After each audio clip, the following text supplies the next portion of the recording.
Welcome back to Story After Midnight, where the darkness never sleeps. I'm your storyteller, guiding you through the world's most terrifying and mysterious true encounters.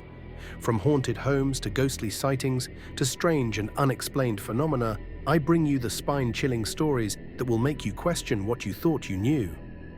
In tonight's episode, we dive deep into the eerie and unsettling world of real-life ghost encounters. These are stories from those who have unknowingly brushed up against the supernatural and lived to tell the tale.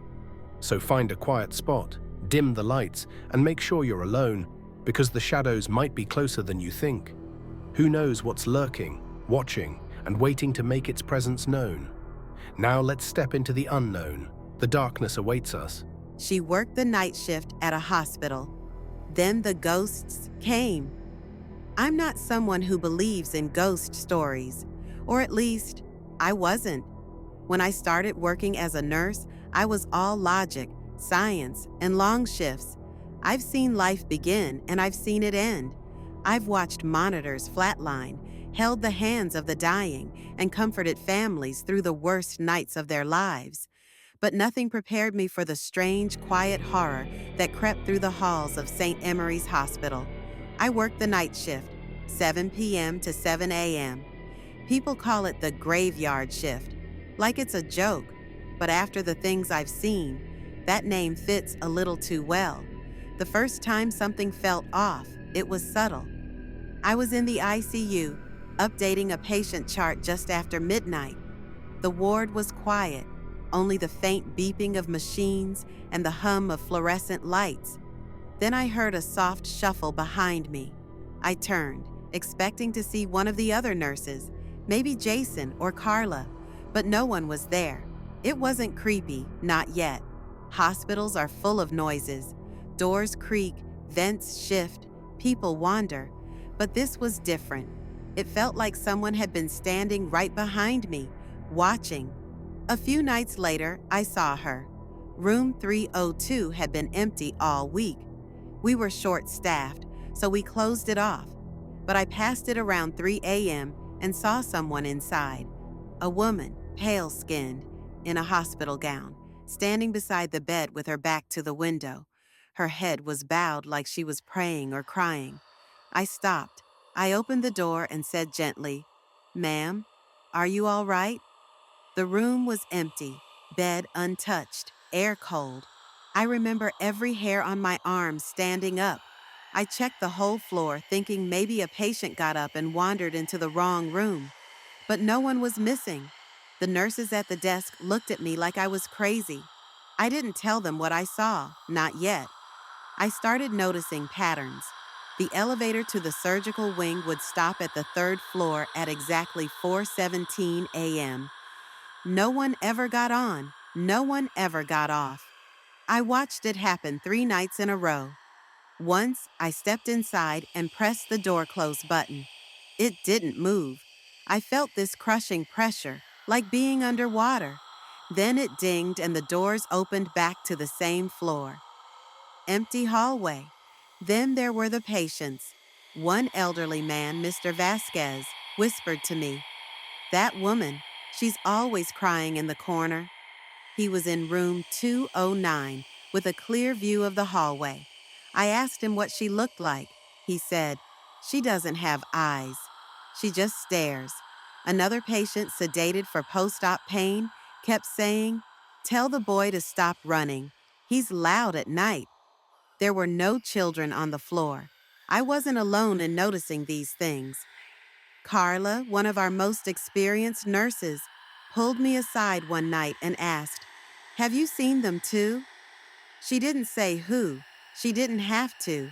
She told me stories about the woman in black who walks past the break room, even though that hallway was sealed off during renovations in the 90s, about the patient in 315 who keeps pressing the call button, despite the room being empty and power to the panel having been disconnected.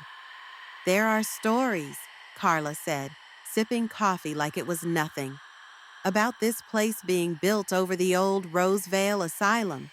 The foundations are still under here. Some say they never cleared the unmarked graves." I laughed. I had to. It sounded too much like urban legend nonsense. But that night, something happened I can't explain away. I was checking the vitals on a post-op patient around 2:30 a.m., room 307. He was asleep, everything normal. Then I heard someone whisper, not from the hallway, from right next to me. I turned. The room was empty. But it wasn't just the whisper. I felt it, right in my ear, a rush of cold breath. It said, clear as day, don't turn around. I dropped the chart. I ran. When I told Carla, she didn't even blink. That's her, she said. She only whispers once. If you hear her again, you won't sleep again. I don't know what that meant. I don't want to know. The worst was last month. I was alone in the break room around 4:45 a.m., dead quiet.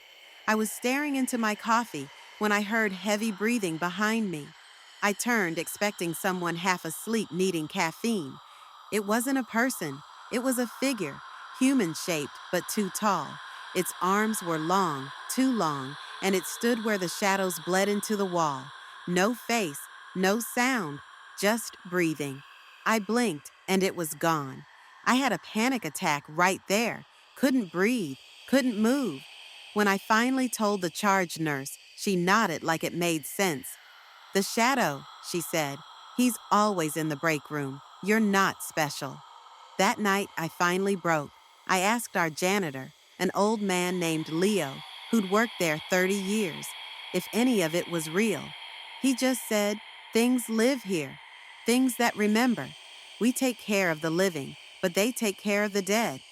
I haven't quit. Not yet. But I've changed. I walk a little faster. I never take the elevator alone. I sleep with the TV on, and I never, ever say her name out loud. This place has ghosts.